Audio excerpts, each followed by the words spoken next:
સુરતમાં સુરતી લાલાઓએ 2024ના નવા વર્ષની ઉજવણી ખૂબ જ ધામધૂમથી કરી। સુરતના વેસુ વિસ્તારમાં આવેલ વાય જંકશન પાસે સુરતીઓ ખૂબ જ મોટી સંખ્યામાં ભેગા થઈને નવા વર્ષ 2024ની ઉજવણી ફટાકડા ફોડીને બલૂન ઉડાડીને કરવામાં આવી હતી।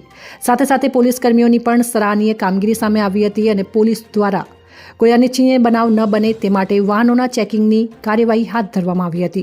રવિવારના રોજ રાત્રિના 12 વાગે એટલે સુરતી લાલાઓએ 2023ના વર્ષને બાય બાય કરી 2024ના નવા વર્ષને હર્ષોલ્લાસથી આવકાર્યું હતું। 2024નું નવું વર્ષ શરૂ થતાની સાથે જ સુરતી લાલાઓએ આકાશમાં બલૂન ઉડાવી ફટાકડાની આતિશબાજી કરીને ફોડીને નવા વર્ષની ઉજવણી કરી હતી। આ ફટાકડાની આતિશબાજીથી આકાશ રંગબેરંગી આતિશબાજીઓથી સુશોભિત થઈ ગયું હતું અને દિવાળી જેવો માહોલ બન્યો હતો।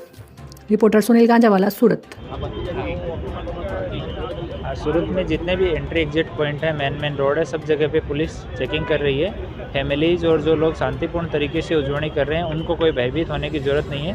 लेकिन अगर कोई नशीले पदार्थों का सेवन करता है, असामाजिक कार्य करता है, शांति को भंग करता है तो उनको पुलिस कड़काई के साथ में उनके साथ में पेश आएगी। और सब जगह पे ब्रेथ एनालाइजर किट हैं, CCTV फुटेज हैं, ड्रग एनालाइजर किट हैं, ये सब डिप्लॉय किया गया है।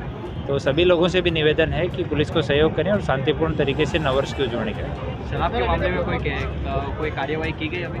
शराब के मामले में कोई पिया हुआ पकड़ा गया ऐसा कुछ? हाँ, हमारी भाटिया चेक पोस्ट पे जो बाहर वाली चेक पोस्ट है अभी उन पे काफ़ी लोगों को अभी अरेस्ट करके पुलिस स्टेशन में रखा गया है। पर यहाँ पे कोई भी गाड़ी अभी एक्सीडेंट हुआ है ऐसा जो ट्रिपल सवारी आ रहे हैं या कोई नशे करके ऐसा कोई गाड़ी पकड़ा गया है यहाँ पे? इसकी टोटल जानकारी की पूरी रात में कितनी कार्यवाही हुई है ये आपको सुबह शेयर कर दें। Thank you.